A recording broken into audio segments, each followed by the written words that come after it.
We are here, right in the terrain known globally as the Devil's Backbone. In front of me is not a G-Class, not a Wrangler either, but the most controversial budget off-road SUV in recent years, the BAW 212 Global Spec. Last time when we mentioned its price, just $14,000 USD, many of you probably checked your wallets and maybe questioned the creativity of a certain Chinese manufacturer. Do you remember the detail I called the invention of the century? How they borrowed a bit from the Defender, took a slice from the Bronco, and pressed everything into a single rugged template to create this 212?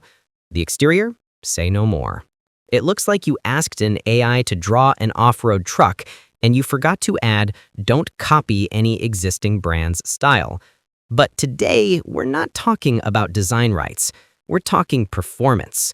We're talking hardcore numbers. We're about to throw this thing into a test that even off-road legends hesitate to try. A river crossing.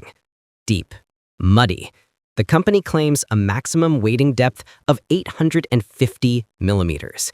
850 millimeters. This is not splashing through a suburban puddle.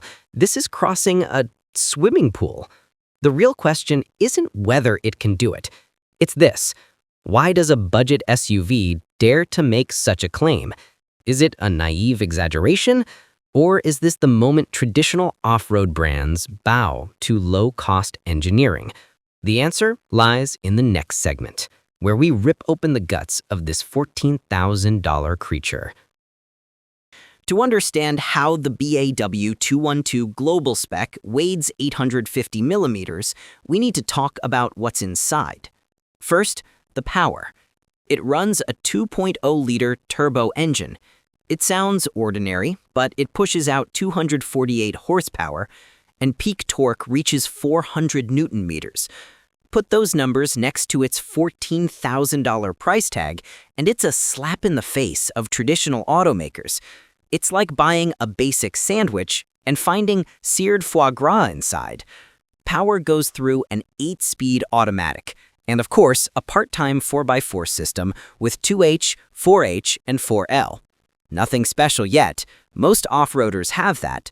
But the real foie gras sits in 2 switches by the shifter.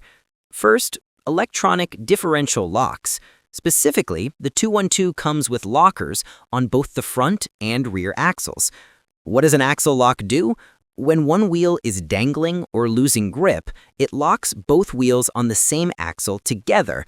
That way, power isn't wasted on the wheel spinning in the air.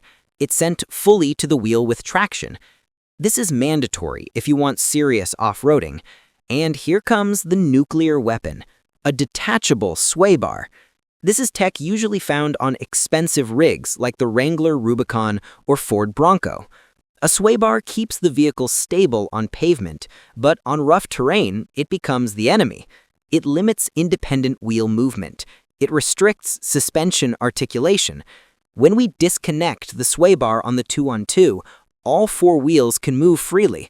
Articulation increases dramatically.